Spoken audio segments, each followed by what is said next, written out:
Welcome to Geeks Corner. I'm Mr. Daps. I'm Katie. And we're so excited for you're here, that you're here. I can speak. It's 9 million degrees. But it's really hot already. It is. But did you know that in 1938, the very first commercially released soundtrack was released, and it was Disney? I was going to say, like, for everybody, not just for Disney.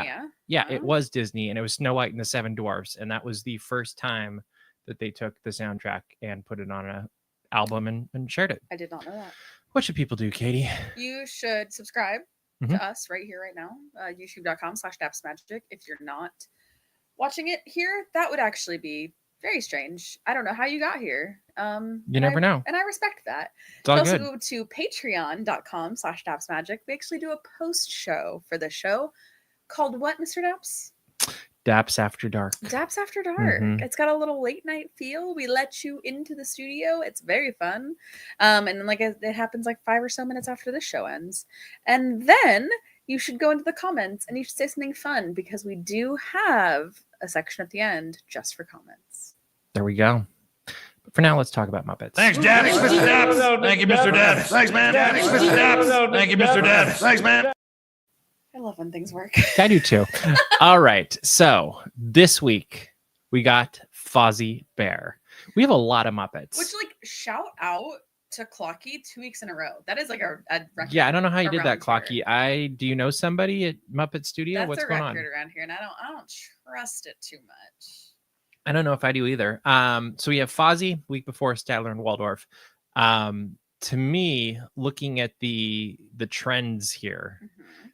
So you see like Dr. Teeth and Rizzo and Joe the Legal Weasel, and then Beanbag.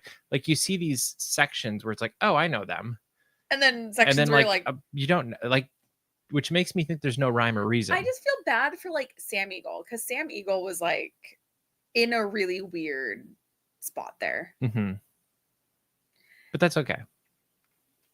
Who do you think it's gonna be this week, Kate? That is such an excellent question. I thought so. Wait, bring up that graphic again. Bring up the graphic again. Bring up the graphic again. It's up. I'm gonna say Yolanda.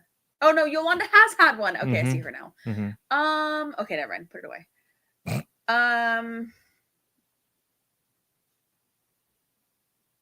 Beaker? Because Beaker's had one. Dang it. This is getting tough. Because now we're really getting to weird spots. You know what? I'm gonna fall back. Miss Gloria Estefan. Save me now. Okay. I think they're gonna hold off on Piggy. I do see Uncle Deadly. I see Gonzo. I'm gonna keep hoping for Bobo the Bear. I know. Two bears in a week. It could be fun. It could be a very good week. Yeah, or even a month. Who knows? Like I don't know. A very good. I think it'd be fun. All right, we're gonna hope for that. Who knows if it'll actually happen? But Clocky might be right with Gonzo. I'm getting a little suspicious. If you're right 3 weeks in a row, 3 weeks in a row would make it very weird, Clocky. I might discontinue you from. All right, we had news this morning that was kind of big news for fans of the Disneyland Resort, and that is early entry for Disneyland Resort, or hotels of the Disneyland Resort is what they're calling them now. Anyway, that's going away in January. Yeah. And instead, each person that is registered and staying in the room will get a individual lightning lane. Right? Yes. Okay. You made a face. I wasn't sure. But my mic is muffled. Your mic is muffled? Apparently. I don't know why. I don't know either. That's weird. Let's lift it up and see what happens. Okay. Try it now. Maggie. I was simply reading the. There you go. We have producers behind the scenes that are telling me how things sound. Anyway, what do you think of this? So I'll start from a personal. Start with personal, yes. I don't wake up early. I rarely stay on property. This really does not affect me a whole lot. Even if I was to stay on property, I am most likely not waking up that early. I'm not a rope drop person. Yeah, I love sleep, but I absolutely understand that this is a perk that we've had for in some iteration. We've had this perk for a long time. And so I absolutely understand the disappointment, but I also feel like, correct me if I'm wrong, because I most likely am. Didn't this used to be like longer? And yeah, it used to be an hour. Now it's a half hour. Now, yeah, and then it'll be gone. yeah. So I actually think the bigger loss to me was going from an hour to a half hour. I agree. And now that it's a half hour to nothing, I'm kind of like, okay. A half hour is not a ton of. You can get like one thing, and that's where I'm kind of like, I get it, because I bet you there's data somewhere where they're like, oh, on average, each guest at the Disneyland Resort Hotel does early entry once. And in that half hour of early entry, you can get one attraction in, hence one lightning lane. I don't know. I think it's I can see why people are upset. I can also see why people wouldn't care, because I think different people have different routines for when they're at the Disneyland Resort or any resort. And I see Mikey talking about Walt Disney World there too. And I think Walt Disney World, I've been known to do early entry once in a while, but once in a while. I do think it's one of those things that, as a lot of things change around the Disneyland Resort in the coming years, we're going to have some things that just change, and that doesn't mean it's forever. It could be this is for a reason we don't know, or whatever it is.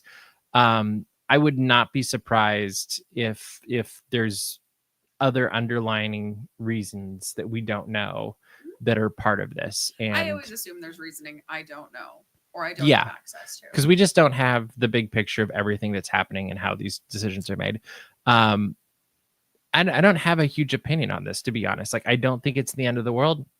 I don't think the optics are super great, but it's like, if people don't like it, they won't spend their money, and Disney will adjust in another way. And like, there are ways that they will be able to find out and make it better or worse, or whatever happens. The other thing that came with this, I was going to say, are we talking about the other part of this? Yeah. So the other thing that came with this is there's an entrance to Disney California Adventure that goes from the Pixar Place Hotel. You kind of go around the back of the Grand, and you end up by Seaside Souvenirs. And this is closing on, I think it's one day before, actually, the early entry is going away. So January 4th is the last day for this. January 5th is the last day for early entry. And this is not coming back. This is, so they're saying, like, you never know. We've heard that story before too. I actually think there's a chance that it's not coming back because of growth. Yes, because of growth of the parks and whatever.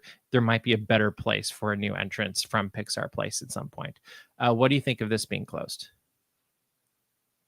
If I had a nickel for every time they got rid of the DCA entrance from the Paradise Pier Hotel, I would have 2 nickels, which isn't a lot, but it's weird to happen twice.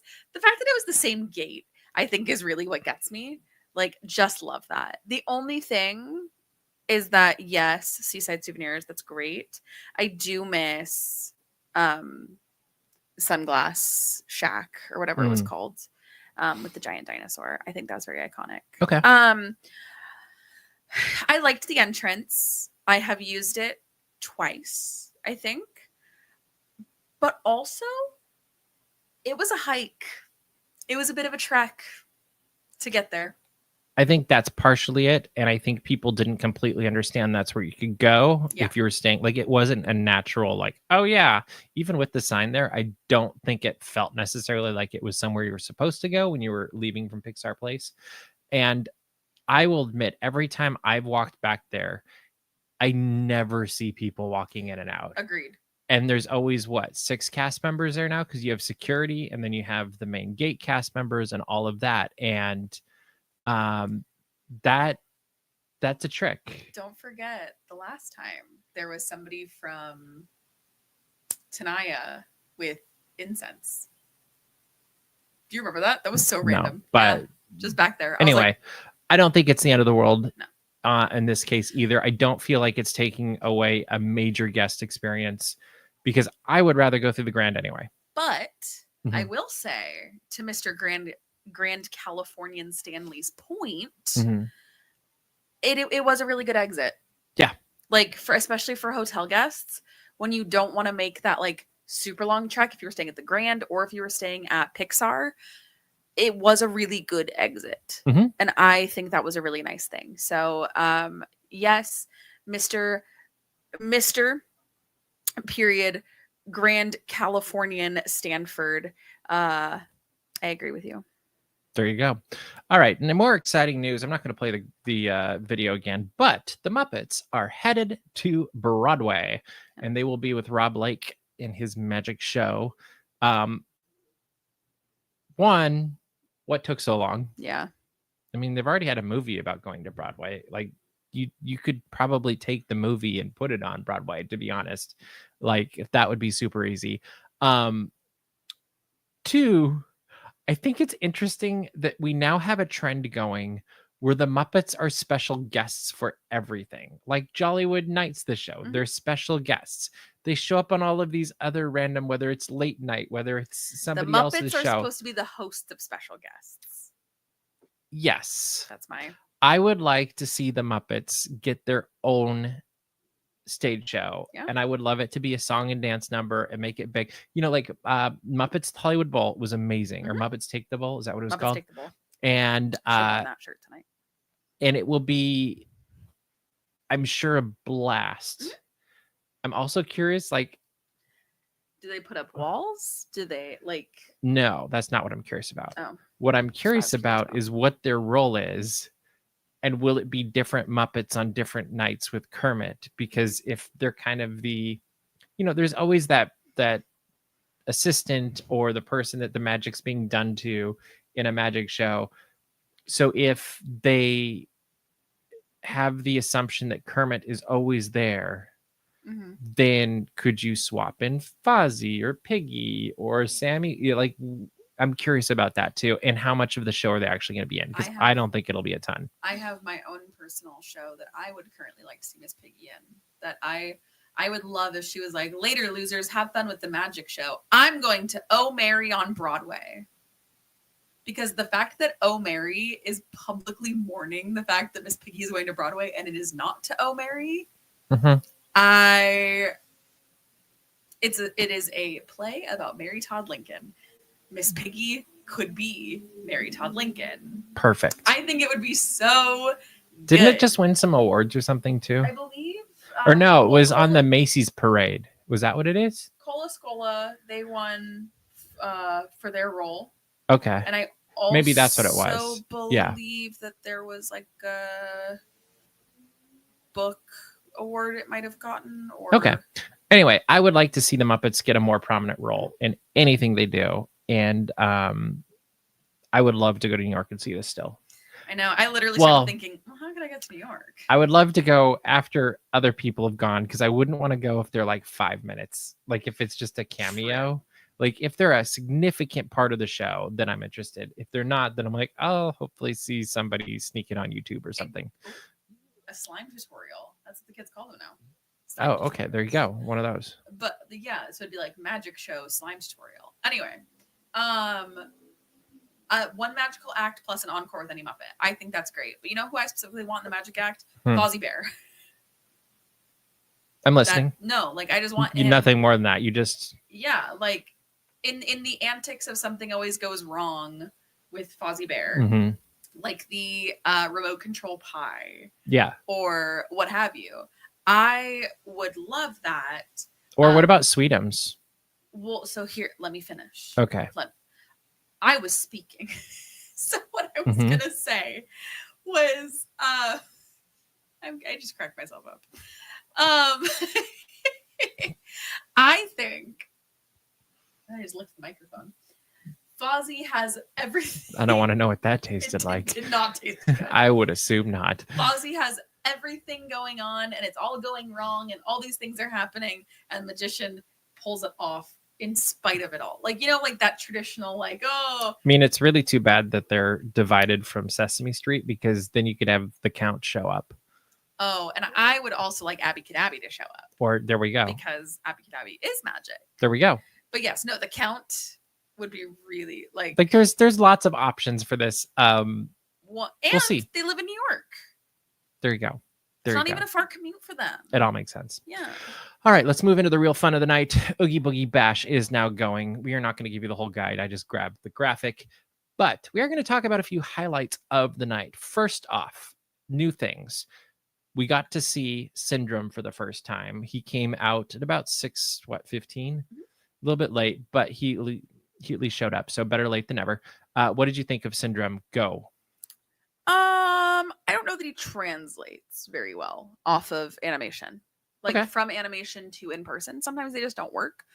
I am willing to be proven wrong. And maybe this is just I don't get it. I don't think that it's bad, and I don't think this is a knock on anybody involved in this in any way, shape, or form. I just think this is one of those things where I'm like, I don't know that it works. I will also say it has given me the habit of randomly walking into work now and going, he's bigger, he's better. Yeah, I actually loved the moment. Yes. Like everything about the performance and the moment and the interactions I loved. I just felt he was like 5 feet too tall. Yeah. Because like in my head, I was expecting, I don't know, I was expecting like the little guy. Because in the movie, he's the little guy. But maybe that's why he's saying he's bigger, he's better. Well, maybe it all makes sense. I just thought of that. Well, Syndrome is a kid originally. Mm-hmm. Like, fly home, buddy. I work alone. I also, if you really want to have a fun conversation tonight, go to patreon.com/dapsmagic. Subscribe right now so you can be on that post show, because I do have opinions about Mr. Incredible, specifically for Fly Home Buddy, I Work Alone. But okay, I do. I'm not gonna say them now. It's off topic. Anyway, keep going about Syndrome. But he may be a little bit too tall. I could see maybe that. Maybe he grew up. But maybe in Incredibles, what are we 3 at now? Maybe it's Syndrome versus Mr. Incredible. Well, I wanna rewatch the first Incredibles and see the height comparison between Mr. Incredible and Syndrome, because I don't think that he's much smaller. So it might have been right on. Yeah, I'm just used to him as a kid. But again, translation. Yeah, who knows? All right, we also got Maleficent, who returned, which was a welcome return. I thought she's one of the best. In my opinion, she should always be at Oogie Boogie. I was gonna say, if you're gonna have Oogie Boogie, she should be there. Ernesto should be there, and who else be permanent? I would say those are the 3 that absolutely have to be permanent. Okay. The other thing is, it's like, have we not learned anything? You don't uninvite her from a party. Side note, I'm looking at the list right now of Oogie Boogie characters, just so I can make sure that I'm not missing anybody that 100% should be permanent. But I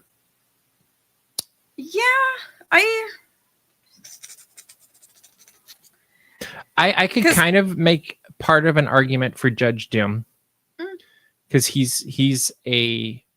I like the characters like Doom and Hades and Doofenshmirtz and Maleficent and Syndrome that can fly with the moment. Sure. And I really like that, which Oogie Boogie kind of not so much, but I really like. But it's his party. So. You have to keep him. It's his party, and he can cry if he wants to.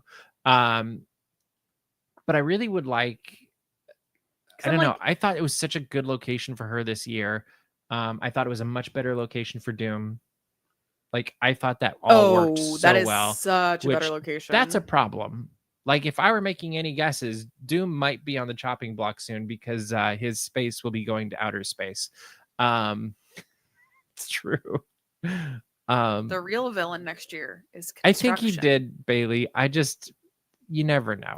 He did. I wasn't going to say that. I just assume in superhero movies, nobody's actually ever really gone. Just don't tell him. It's fine. All right. Third one we got a new look at. And actually, I'd be okay with this character meeting during Oogie Boogie as well. And that is Jack Skellington. Mm-hmm.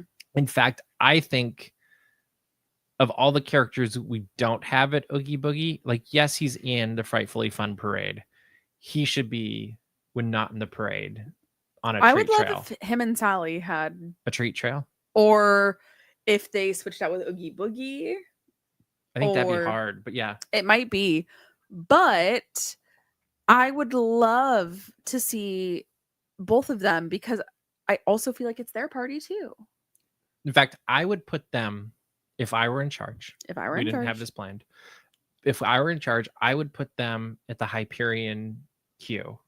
Where'd you put Ernesto? Ernesto would go back to where he used to be. Oh, where they had Madame the Kingdom Mim was. Hearts and Madame Mim. Because I just think Ernesto, it was spookier for him back there. And I don't know that you need the same level of spookiness for Jack and Sally. I appreciate, though, Ernesto being able to have a viewing area. Yeah. Like, that's what I really, really like. But I think you could still do that there. Like the last year they had him there, they did have that row where you could just watch. And I think that would work. What I'm so sorry, I'm yawning. What I really liked personally is that this space is so large that it does feel like Ernesto de la Cruz is having a concert. True. And like he's talking to a crowd of adoring fans. I have a better idea. What? Put him in the theater and you walk through the theater and you see him that way. And you walk down one aisle, you go across the front and you walk down up another aisle. Yeah. And he's on the stage for the concert. That would actually be. And you could sit there if you want and watch. Dude, Daps, that's smart. That's the way to do it. Dude, Daps. And then Jack and Sally can be outside or whoever. Dude, check out my site. That's crazy work. That's so good. That would work so much I still want Jack and the Heroes taking over the park at the end of the night. I agree. So the missile is very EB. The missile is EB and EB to CB. But I love when I say nonsense and you just roll with it. That was actually the thing I missed about Oogie Boogie Bash this year was that I think the last 2 years, or maybe it was just last year, I could be wrong, they had heroes in Carthay Circle. I agree with that. Because the heroes were trying to protect Disney California Adventure from the villains. Weren't Pain and Panic in Carthay Circle too? Like it was heroes-ish. Well, they were with Megara. So it was like Megara and Hercules. This year they worked. I thought it was Hercules. No, it was Megara and Hercules and then Pain and Panic. So they're going back and forth. I don't know that Pain and Panic are really that much of villains. They're wearing Hercules merchandise. They're wearing Hercules merchandise. Yeah, they're definitely misunderstood in every way you could possibly be. They are dopey. They are absolute fools, but I don't know that they're like Hades is really the master. Because we did get comments on YouTube about them meeting opposite of Megara, and why was Megara there when she's not a villain? And I think it does make it confusing because you do have some characters like they had Bo Peep and Woody, I think, on Pixar Pier. We didn't see them. Was Lotso also there? Lotso is not there this year. Huh. Okay. She just wasn't. And I was just saying, like he's a villain. And then you had the Kingdom Hearts 3. Mm-hmm. Then you had the Sanderson sisters. So you do have some that aren't technically villains still, but it wasn't as, I don't know, clear cut. I really like when there's a clear cut. Like I liked when Carthay Circle was like, oh, we have Ping, or we have. They're anti-heroes. There you go, Mikey. Yes, I like anti-heroes. That is accurate. I like when there was like Ping, or we've got the Blue Fairy. There's a lightness to that. Yeah, I agree. I do really like the storytelling aspect of we are trying to protect from the villains. Yep. And I liked that storyline. It was also very clear defined. If you want to see the hero-esque characters, you're going to go to Carthay Circle. Yeah, I don't know. I agree. I think I liked that narrative and that vibe. But, we move on, and next year will be even more different because there will be so many things happening at Disney California Adventure. I half expect them to switch parks. Who knows? Mickey's Halloween Party returns. Well, just because if you have backlots under construction, half of Avengers Campus is under construction. I'm assuming the back of, whatever they're doing for Coco is going to be under construction. Like, that's a lot of construction going on. I will say, I liked having both Agatha and Scarlet Witch out. Yeah, that was pretty cool. I liked that. Yeah, I thought that. I actually thought Avengers was one of the strongest areas of the park, even though there's walls up. But they also had Captain America not Captain America. They had Black Panther. They had Red Guardian. Yeah. They had Agatha and then the Scarlet Witch. I literally was like, again, Very good. There was some Very good. heroes. All right. The other Halloween event we had this week was Not Scary Farm, which starts, I believe, on September 19th off the top of my head. And it was the Nightmares Revealed event last night that we attended, and we learned about the two new mazes that are coming this year. One of them is a scary zoo concept, and the other is a Bloody Mary. Bloody Mary. And we just said it twice, and nobody say it again. There we go. But we also got to learn about the makeup that they do for this show. Like, if you really want to know about the makeup that they do for Not Scary Farm, we got a video up. You can check that out. We got to check out the food. We got to check out Lights on Tour, one of the mazes, and the merchandise we also got to look at. And this year, I will say, might be their best year yet for merchandise. But I will also say, I feel like this might be the first year in several years where it kind of feels pre-pandemic, where it's just everybody's into it. It's fun. It's energetic. They're very proud of what they're doing. And there's just that energy that's very unique to Not Scary Farm. That's a whole lot of fun. And it's two sides of a coin. Yeah. Because they're being scary, but there's also this family feel. Yeah. It's a very weird thing. It's like, hey, we're having fun. We're doing all this stuff together. Do you want to try some black chicken wings and frog legs and all of these things? And cricket cupcake. And then on the flip side, they're like, by the way, we're also, while we're feeding you all of these really interesting foods that are supposed to be scary, but really are quite delicious, we also want to scare the bejeebus out of you. And it's just this wonderful dichotomy of like, it's a small town thing almost. So I have always considered Halloween Haunt, or Not Scary Farm, as it is officially formally called these days, to be the number 1 haunt, period, especially in Southern California. Like, I think it is the best. I think it's great. And part of it is this like small town feel. Like, not anybody, but anybody that likes Halloween that is a Southern California local most likely started going to Scary Farm when they were in high school. I started going to Scary Farm when I was like 13. So that means it's been like almost 16 years. And that's okay. That's crazy. But it does have this like generational aspect to it, I guess. But both for guests and the people that work there. Yeah. Like, you hear the stories of the people that worked there for decades, and that's really cool. Well, it's like, I've known people that have done Scary Farm as talent, and they've worked with like their family or their parent or like what have you. What I think is great though, and I would be remiss if I did not speak about it, that purple sparkly spirit jersey. I love it. It has a nod to a certain lovely 60s TV show with a little witch flying on a broomstick. It is adorable, but it's Scary Farm. It's not Spooky Farm. It's not Berry Farm. It is for Scary Farm. And I think that's amazing. Also, there is a hat that I was going to buy last night, but I didn't know where the store was. And I didn't pull up the map. But there is a hat for Cinema Slasher, which is my favorite maze at Knott's currently, besides Origins. Like, I think Cinema Slasher is just so good. And it is popcorn, like a box of popcorn with a knife. And it says, "You butter run." It's very funny. Butter run. No obvious immediate branding. It's very funny. You butter run. I want it. There's so a shirt bad. too, I think. Yeah. But yeah, it looks like Scary Farm's gonna be a blast this year, and Halloween officially starts at Disneyland on the 22nd. We'll be covering all of that, just a couple of days, so you don't want to miss any of that on our YouTube channel and everywhere else. But they look like it's gonna be a great Halloween season, especially when it's not so hot. Just saying. We are in the middle of a heat wave right now, which does seem to happen fairly frequently. And it wouldn't be August on Geeks Corner unless we're roasting. I know. I wanted that hat so bad. All right. Let's move on into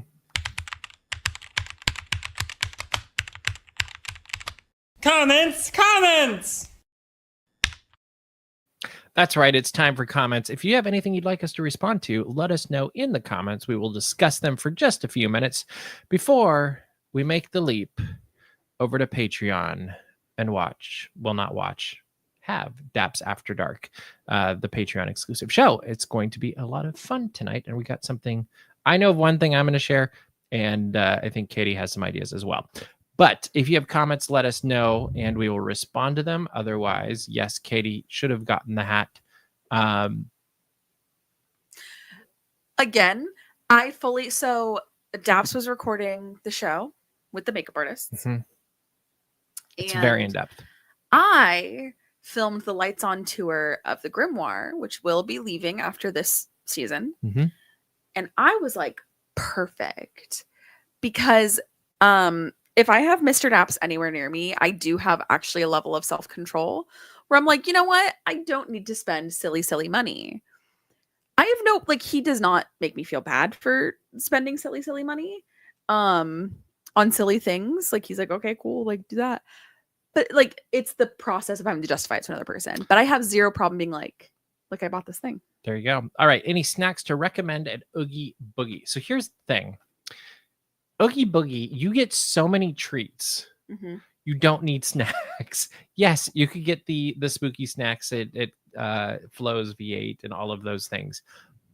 But generally, our game plan is you eat before Oogie Boogie so that you can experience as much of Oogie Boogie during Oogie Boogie. And for us, that's not generally the food because we're filling up bags that get way too full anyway. Like mine was packed. There also weren't many exclusive snacks. There was like 4. Yeah. And they looked fine. Like I'm sure they're great. But generally, we during the party will be trying to see as many characters as we can see, treat trails as we can see, get into the Villains Grove, which sometimes that can be hard because at the beginning of the year, Villains Grove doesn't open with the party because it's too bright. We timed it really well. And then did I say Frightfully Fun Parade we like to do? I would like to see in the future a World of Color for this party. I just think I think it would benefit it because we used to have Halloween Screams and Frightfully Fun Parade, and I would like to see them bring it back. And we used to have a World of Color at Oogie Boogie. That's not what I want though. I want Halloween Screams World of Color, like an updated version. So not World of Color Villainous. No, I want Oogie Boogie, like Oogie Boogie, or something more that direction. It is my life mission to make sure that everybody remembers World of Color Villainous existed. It is on our YouTube channel. Nobody ever does. Oh, I remember it. I know you do, Mr. I just choose to keep moving forward. All right. When do we get a Chernabog at an Oogie Boogie Bash? See, I think that would be a World of Color thing. I was going to say, we can get Chernabog at Oogie Boogie Bash when we fix the Chernabog effect. There you go. And if you don't know the Chernabog effect, have you been watching Geeks Corner? I talk about this like once a month. I was going to say once a year, but go ahead. Oh, I talk about, okay. So the Chernabog effect, are you going to let me talk about this right now? Okay. So the Chernabog effect was a very large structure. So think of like a spine with like ribs coming out of it that would spray water and they would project Chernabog onto it. That was like the whole like burr, burr, burr, burr, burr, in World of Color. That was going to be it. They tested this effect. It didn't work. And like, I think a handful of people saw it, didn't work great, but mainly the way we know that this exists is because you could see it from at the time called Paradise Pier Hotel. Did Laughing Place or something have a video? I feel somebody had a really grainy video. Yeah. Like, anyway, this effect was then never used. It was like they were trying to make it work up until like the 2 days before it premiered or something, but it never premiered to guests. Guests have never seen this live. This is something that haunts me. The Chernabog effect haunts me, mainly because I have this really weird obsession with things that are like abandoned in plain sight. And so the Chernabog effect, which most likely is now completely gone. Because remember when the there was issues when the thing was drained for like 3 years, probably isn't there anymore. But I want that Chernabog big. I want that Chernabog effect so bad. I just can't explain that. So anyway, again, I love things abandoned in plain sight. I love things abandoned that like were once very well visited. I think that's very fun and creepy. Yeah. There you go. Anyway. And that is how you would get Chernobog Clocky. I hope that was helpful. All right, we are running out of time. Katie, what should people do? You should go to dapsmagic.com. You should check out all the Disney and geek news as it happens. If you were like, wait, but those people with weird personalities didn't talk about the details, go to dapsmagic.com. It all exists there. Subscribe to our mailing list so you don't miss any of it, and go to patreon.com/dapsmagic, where in about 5 minutes, Daps After Dark will begin. That is right. And make sure to subscribe to our YouTube channel so you don't miss any of the videos going up from Halloween, including Halloween from Florida in about a week and a half, 2 weeks, something like that. And what else have we got? Lots of stuff going up there. Lots of things. And more Japan videos are still going up there too from Tokyo. So make sure to check all of that out. But that is all the time we have for you this week. So we will see you around the corner.